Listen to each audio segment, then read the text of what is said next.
Before this video starts, I'd like to thank Luke and Oscar for shooting the footage, and then Luke again for letting me use it. I'll leave his YouTube channel in the description below. Hey guys, so I wanted to do a video on how I accidentally made a country song. So, if you want to listen to it, I'm going to leave the link down in the description, and I'm just going to be going through everything I did to produce it, techniques I did mixing it, and I'm also going to tell the story on how me and my friends accidentally made a country song. So let's go straight into this. So it started off, we were in the studio, and my friends needed a loop of, they needed a bit of music for this project they were doing for a vino. So they wanted to do with some guitar, and my friend Will happens to be very talented with coming up with stuff on the guitar. So we ended up coming up with this melody right here.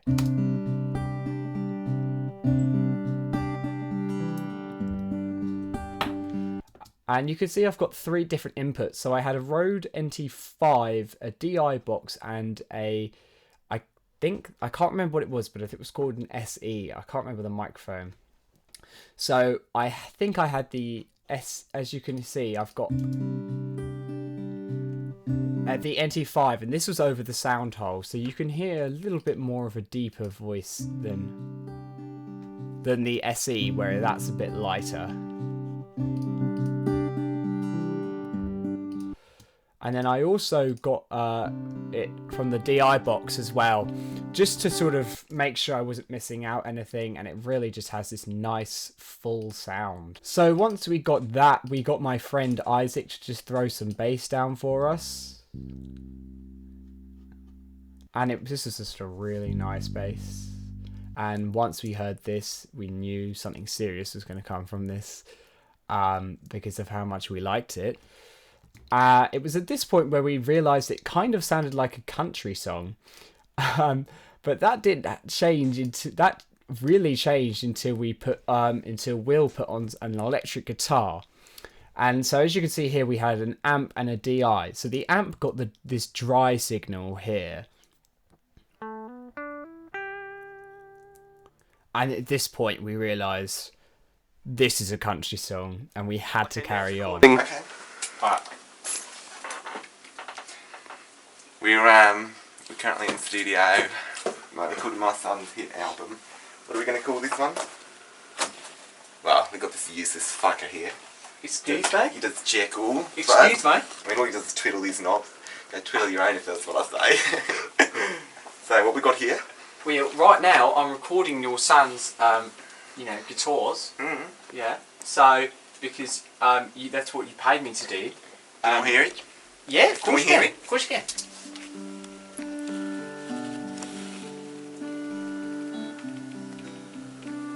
He's so good, isn't he? Yes, he's great. Yeah, say he's fucking great. Yeah, he's fucking great. That's good. I think he's going to be a performer one day.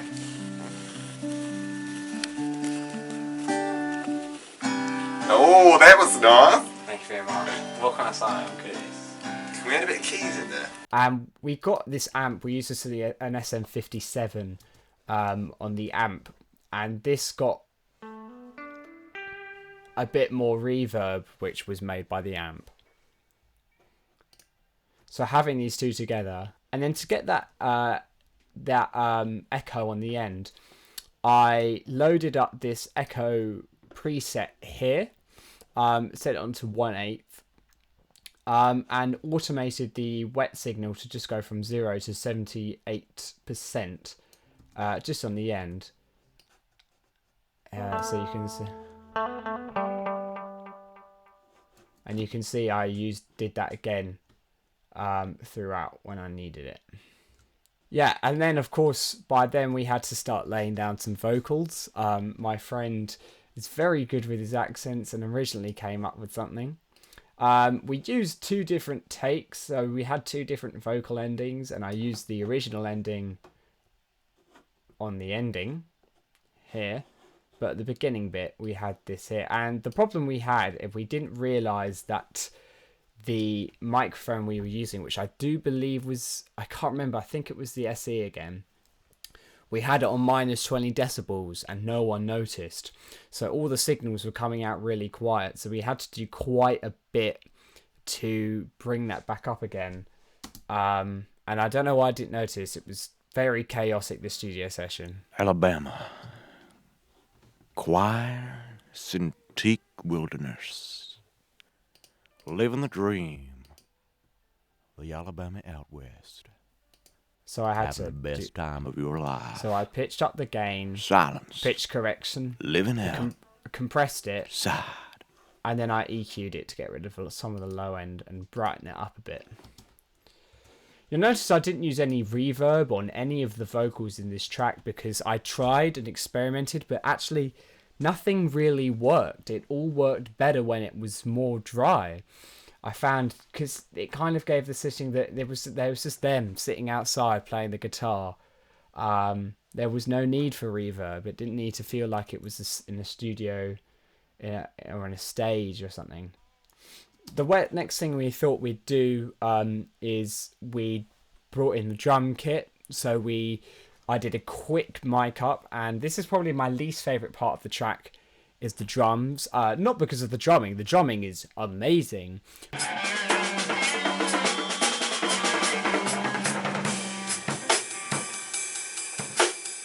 But it was because of how little time we had to prepare for the drums to be recorded. I don't really like what I ended up with. It is what you can get, but at the same time, I wish I had something better. One other massive component was, of course, the guitar solo.